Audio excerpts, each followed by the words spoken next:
गतिमान, रतिमान, मतिमान, कैतुमान, रतिमान, ऐसे हनुमान जी के 5 भाई और तो 6 भाइयों का जन्म हुआ है। 6 भाई।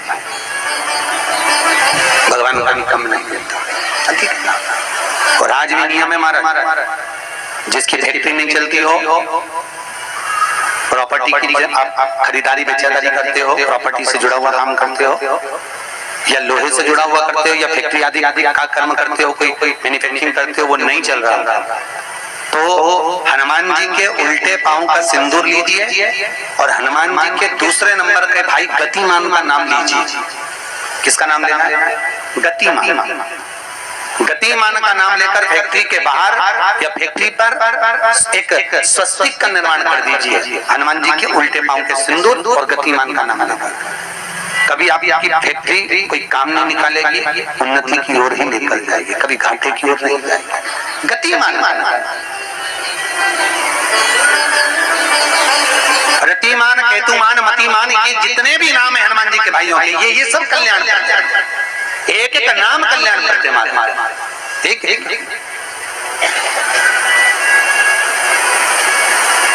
महाराज, वो जिन बच्चों को निमोनिया हो जाता है ना, वो सर्दी का टूटा रहता है, बहुत सर्दी बच्चों को बनी रहती है, तो हर दिन 5-10 दिन में बाकी दौड़ के डॉक्टर के पास लेके जाओ, फिर डॉक्टर के पास ले। वैसे तो डॉक्टर के पास बच्चे आजकल के जमाने के जाते ही जाते हैं, हर 15 दिन 20 दिन में। तो इसके पीछे वो चले जाए।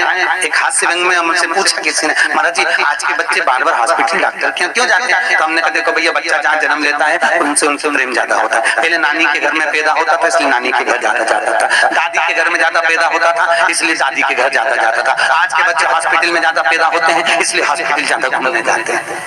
ये हास्य।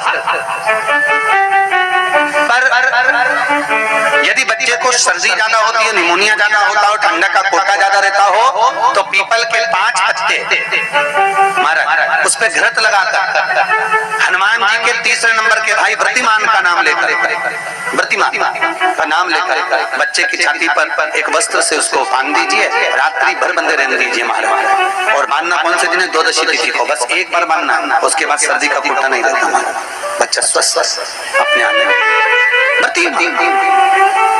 हनुमान जी महाराज के जितने भी भाई हैं, सबका आनंद सुख चरणारविंद का सुख देने वाला भगवान श्री हनुमान जी महाराज चैत्र की पूर्णिमा के दिन प्रकट होते हैं महाराज। पवन तनय संकट हरन मंगल मूर्त रूप, राम लखन सीता सहित हृदय बसउ सुर।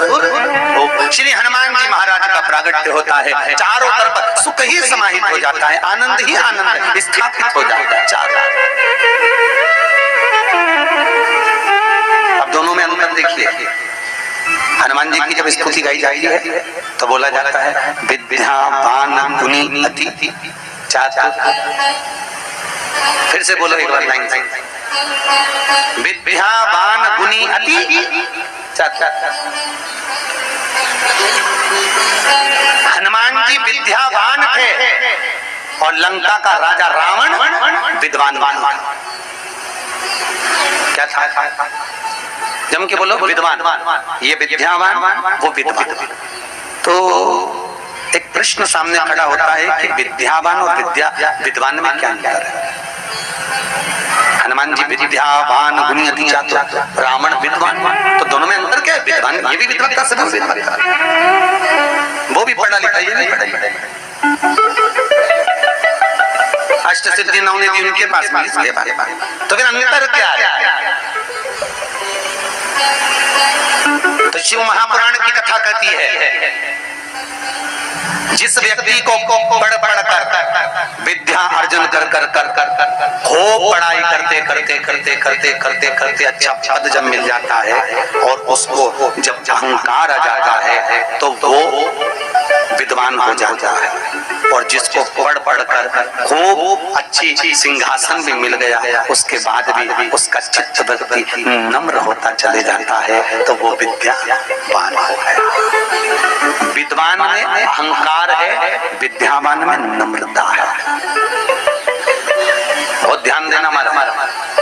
कई लोगों को पढ़े लिखे थे, अप टू डेट बन के हमारे बराबर कोई अहंकार आ गया, मतलब तुम विद्वान हो, बहुत विद्वान हो, मना नहीं है, तुम्हारे विद्वत्ता की कमी नहीं है, सारे वेद पुराण शास्त्र सब तुम्हारे में भरे हुए हैं, सारी पढ़ाई लिखाई तुमने भरी हुई है, तुम बहुत विद्वान हो। पर विद्वत्ता अहंकार को लेकर जाती है, और विद्यावान का जो विद्या को ग्रहण करता है उसके भीतर नम्रता आती चली जाती है।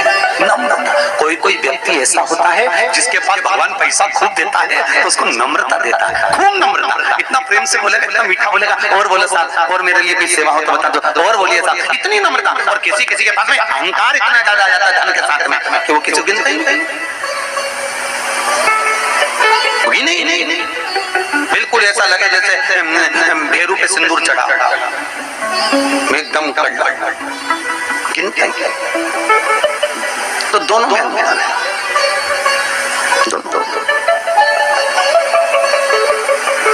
नम्रता अगर आपके भीतर पढ़ाई लिखाई के साथ में, विद्या के साथ में आ रही है तो समझ कितना सुंदर कहा रामकृष्ण परमहंस जी ने। रामकृष्ण परमहंस जी से स्वामी विवेकानंद जी ने पूछा, आपकी निगाह में खूब पढ़ा लिखा व्यक्ति कैसा होता है? रामकृष्ण परमहंस कहने लगे, जीरो।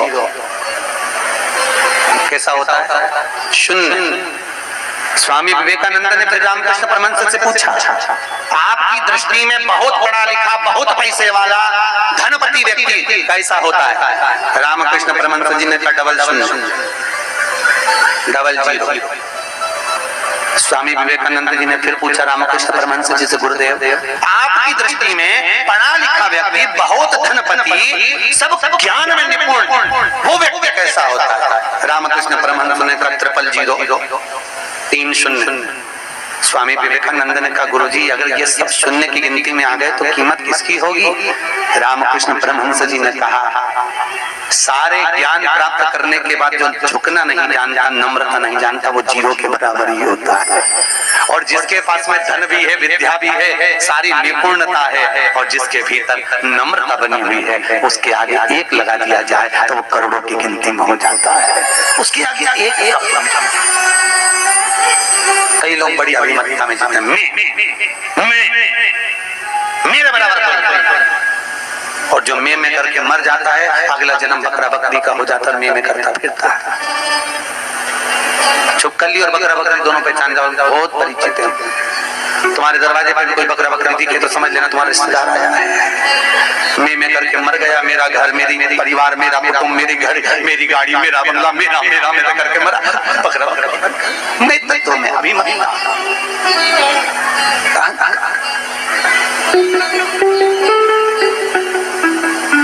गुरु नानक देव जी महाराज का शब्द याद करो, कुछ भी मेरा नहीं है, सब कुछ तेरा है, सब कुछ तेरा। इसलिए बोले सोनिहाल, सब कुछ तेरा है, हमारा कुछ है, हमारे भीतर कुछ है तो वो परमात्मा। हनुमान जी महाराज प्रकट हुए और अष्ट सिद्धि, कितनी? अष्ट सिद्धि, नवनिधि, कितनी निधि? 9 निधि हनुमान जी के पास में थी।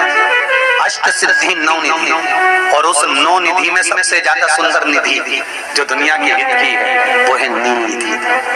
कौन सी निधि? 9 निधि में से एक निधि का नाम है नील निधि। कई लोग तो ऐसे हैं, उनका आज तक हनुमान चालीसा पढ़ना नहीं है, आज तक कोई चालीसा, चाहे गायत्री चालीसा हो, लक्ष्मी चालीसा हो, शिव चालीसा हो, पढ़ना ही नहीं आती। बस बैठ गए भगवान के सामने और पढ़ लिया आसन लगा के। नहीं नहीं नहीं, चालीसा पढ़ने का भी नियम है। अगर कोई लक्ष्य लेकर पढ़ रहे हो तो उसका एक नियम है। पूरी जिंदगी पढ़ते रहोगे तो भगवान की प्राप्ति नहीं है, पर लक्ष्य लेकर अगर पढ़ा है, आसन से जिस भगवान की चालीसा पढ़ रहे हो उसकी मूर्ति या उसका फोटो आपके सामने होना चाहिए। एक घी का दिया, अगर हनुमान चालीसा पढ़ रहे हो तो या तो घी का दिया जलाओ, वो भी गाय के घी का हो, भैंस के घी का मत जलाना। हनुमान जी कभी प्रकट नहीं होंगे भैंस के घी से। घी का दिया लगाइए अगर चालीसा का पाठ कर रहे हो हनुमान जी का। और बहुत ज्यादा संकट है, बहुत ज्यादा परेशानी है तो हनुमान चालीसा का पाठ करो तो तिल्ली के तेल का दिया लगाओ, काली तिल के तेल का दिया, तिल का तेल का दिया हनुमान जी के सामने आसन बिछाकर। बहुत तकलीफ है, 3 पाठ प्रतिदिन करो और एक आसन से जितने समय 9 बजे अगर आप बैठते हो पाठ करने तो 9 बजे ही बैठना। 11 दिन तक प्रतिदिन 3 पाठ रोज करो। एक पानी का लोटा, कलश, तांबे का जल अर्थात तांबे का लोटा हो, स्टील का लोटा हो, तुम्हारे पास जो कलश हो उसमें जल भरकर एक सिक्का उसमें पटक कर, एक लौंग पटक कर प्लेट से ढक कर रख दो और प्रतिदिन बस टाइम पर बैठकर पाठ करो। 11 दिन पूर्ण होंगे, जिस कामना से आपने पाठ करा है बस वो सिक्का, वो लौंग कलश में से निकाल लो, जल का आचमन करो और जिस काम के लिए करा है वो जल उस प्रयोग में ले लो।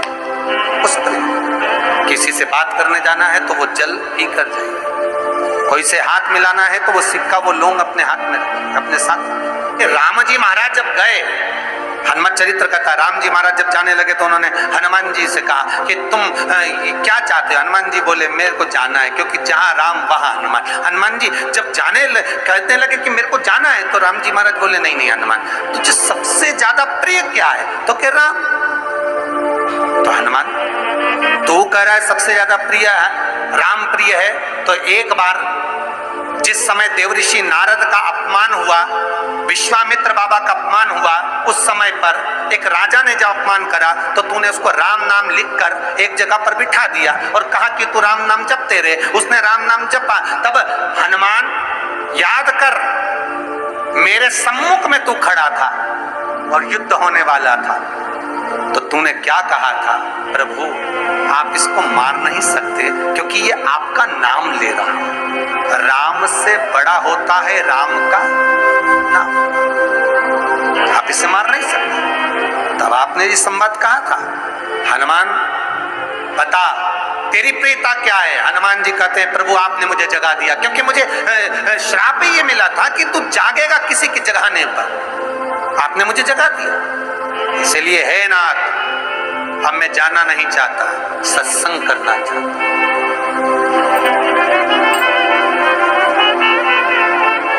श्री राम जी का चरित्र, अब मैं सत्संग करूंगा, भजन करूंगा, नाम जाप करूंगा। पर राम जी जानते हैं हनुमान से कहा, हनुमान मेरा जाने का समय आ गया, मुझे तो जाना पड़ेगा ना।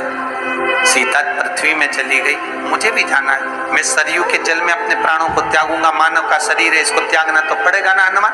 हनुमान जी बोले तो त्याग दो, त्यागने में क्या दिक्कत है, त्यागो आप। पर दिक्कत एक बहुत बड़ी है। तो राम जी ने जैसे कहा दिक्कत बहुत बड़ी है, तो हनुमान जी पूछे ऐसी कौन सी दिक्कत है? हनुमान जी के शब्द सुने तो राम जी बोले, जब जिस समय पर तुम सूर्य को निगल गए थे, इंद्र को क्रोध आया था और इंद्र ने तुम पर वज्र का जब प्रहार करा था, जब वज्र का प्रहार इंद्र ने करा तब तुम्हारा नाम हनुमान हुआ। तब सारे देवी देवताओं ने तुम्हें वर प्रदान करा, उस जगह पर यमराज भी खड़ा था। तो यमराज ने तुम्हें वर दिया था कि जहां हनुमान होगा वहां यमराज नहीं होगा। अब दिक्कत ये है कि मुझे प्राण त्यागना है और तू मुझे 1 मिनट के लिए नहीं छोड़े तो यमराज आएगा कैसे? दिक्कत वहां अड़ी पड़ी।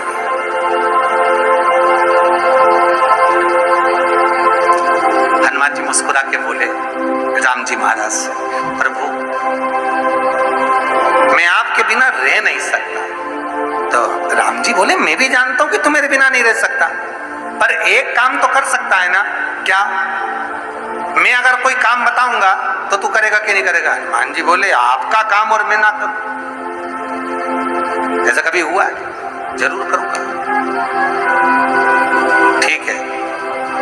बस अब राम जी महाराज ने सोच लिया कि हनुमान को जाने से पहले काम पर लगा। अब वो कौन सा काम था? बोलो रे भाई। हनुमान जी को कहां काम पर लगाया राम जी ने? किस जगह पर काम पर लगाया? अरे सभी ने रामचरितमानस सुनी है, खूब सुनी, जल्दी बताओ। राम जी महाराज ने प्राण त्यागते समय, सरयू जी में प्राणों को देते समय राम जी ने हनुमान जी को किस काम में लगाया था कि राम जी ने अपने हाथ की एक मुद्रिका जिस पे राम लिखा हुआ था, वो मुद्रिका एक अयोध्या की एक सरंग में जमीन में डाल दिया और हनुमान से कहा जरा ढूंढ के लेके आ, मैं अभी घूम कर आया। और हनुमान जी तलातल रसातल भूमि के नीचे पताल में चले गए उस मुद्रिका को ढूंढने के लिए जिस पे राम लिखा है। और हनुमान जी पूछते भी जा रहे राम कहाँ है? राम की मुद्रिका पड़ी थी, राम की अंगूठी है, और राम का ही सत्संग करते करते जा रहे थे।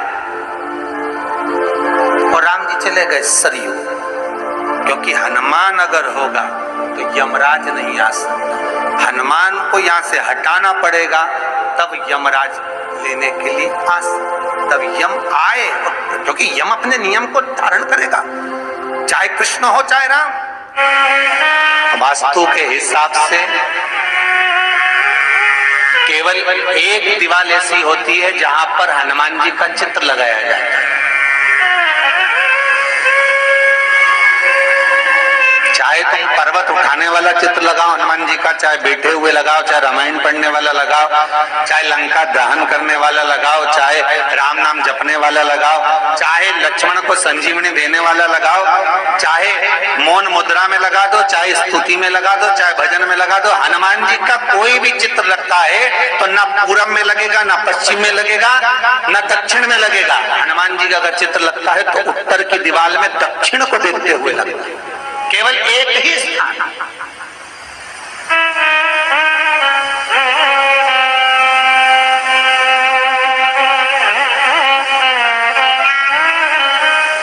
जैसे पूर्वजों के चित्र को, पितरों के चित्र को, गए हुए हमारे जीवों के चित्र को दक्षिण में विराजमान किया जाता है, उसी तरह हनुमान को उत्तर में विराजमान कर कर दृष्टि दक्षिण में कर दी जाती है।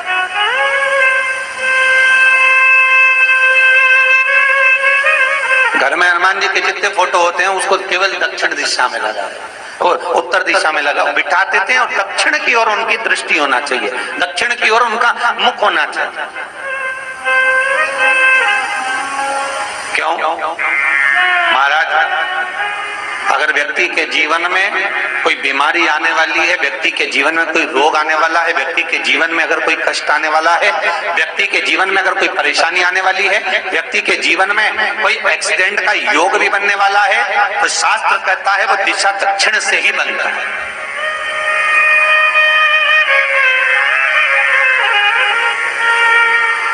ये दक्षिण जो दिशा है ये यम की दिशा है। यहाँ संपूर्ण परिवार के साथ यमराज अपने आनंद में निवास करता है।